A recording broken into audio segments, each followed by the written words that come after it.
Hello everyone, मैं रमाकांत अग्रवाल। ये video class 12th के मैथमेटिक्स के स्टूडेंट्स के लिए है।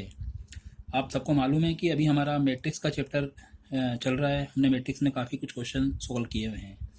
उन्हीं चैप्टर में कुछ टॉपिक्स हैं जिनके बारे में हम आज डिस्कस करेंगे। उनकी कुछ प्रॉपर्टीज़ होती है, वो मैं आपको बताने वाला हूँ।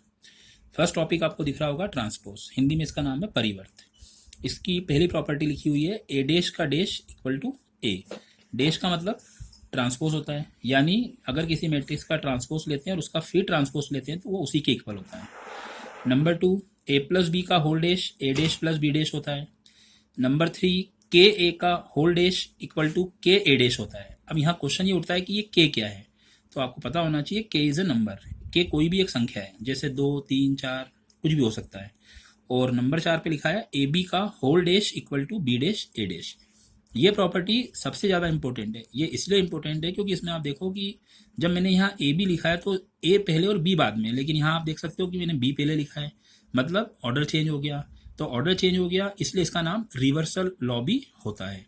तो ये 4 इंपॉर्टेंट प्रॉपर्टीज़ जो लिखी हुई है ये ट्रांसपोज की है। अब हमने सेकेंड टॉपिक पे आना है। तो हमारा सेकेंड टॉपिक है एडजॉइंट, हिंदी में इसका नाम है सहखंडज। इसका भी मैंने आपको एक डिटेल क्वेश्चन पिछले वीडियोस में कराया है। अब इसकी जो पहली प्रॉपर्टी उसकी बात करते हैं। तो ये है A into adjoint A equal to adjoint A into A. मतलब ये हुआ कि अगर हम आगे पीछे करके मल्टीप्लाई करते हैं एडजॉइंट में तो उससे कोई फर्क नहीं पड़ेगा। नंबर 2 पे है adjoint A B equal to adjoint B into adjoint A. यहाँ भी वही बात है जैसे हमने अभी ऊपर बात की थी, ऑर्डर चेंज कर सकते हैं। जैसे मैंने यहाँ ए बी लिखा है, लेकिन आप देखो मैंने यहाँ बी पहले लिखा है और ए बाद में लिखा है। थर्ड प्रॉपर्टी जो लिखी है वो है adjoint A dash equal to adjoint A का होल डैश। मतलब हम ट्रांसपोज लेके एडजॉइंट निकालें या एडजॉइंट लेके ट्रांसपोज निकालें, एक ही बात होती है, दोनों के रिजल्ट सेम आते हैं। और जो हमारा तीसरा टॉपिक अभी जिसके हम क्वेश्चन सॉल्व कर रहे थे पिछले वीडियो तक, वो है इनवर्स।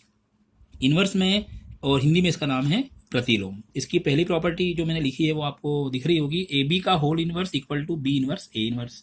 यहाँ भी वही बात है जैसे एडजॉइंट ट्रांसपोज में हमने की थी कि ऑर्डर चेंज हो जाता है।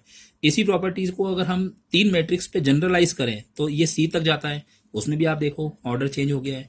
और नंबर 3 पे लिखा है ए डैश का इनवर्स इक्वल टू इनवर्स का डैश। मतलब ट्रांसपोज लेके इनवर्स निकालें या इनवर्स लेके ट्रांसपोज निकालें, एक ही बात होती है, कोई उनमें अंतर नहीं होता है। और चौथी प्रॉपर्टी जो मैंने यहाँ साइड में लिखी हुई है वो आपको दिख रही होगी, के ए का इनवर्स इक्वल टू 1 के ए इनवर्स।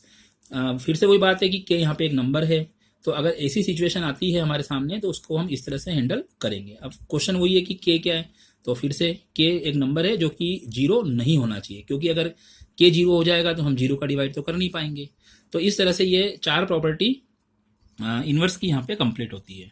तो अभी मैंने आपको मैं फिर से बताता हूँ एक बार आपको स्टार्टिंग से। ट्रांसपोज की कुछ प्रॉपर्टीज़ मैंने आपको यहाँ लिखी हुई है, समझाई है। उसके बाद मैंने एडजॉइंट के बारे में कुछ बातें की है और उसके बाद मैंने इनवर्स के बारे में कुछ बातें की है। ये सारी प्रॉपर्टी आपको मेमोराइज करना है, सबको आपको याद रखना है। उसका कारण ये है कि ये आपके बोर्ड एग्जाम में ऑब्जेक्टिव फॉर्म में आ सकते हैं, या फिर आगे आप जब कॉम्पिटिटिव एग्जाम देंगे तो वहाँ भी ये काफ़ी हेल्पफुल आपके लिए हो सकती है। Thank you.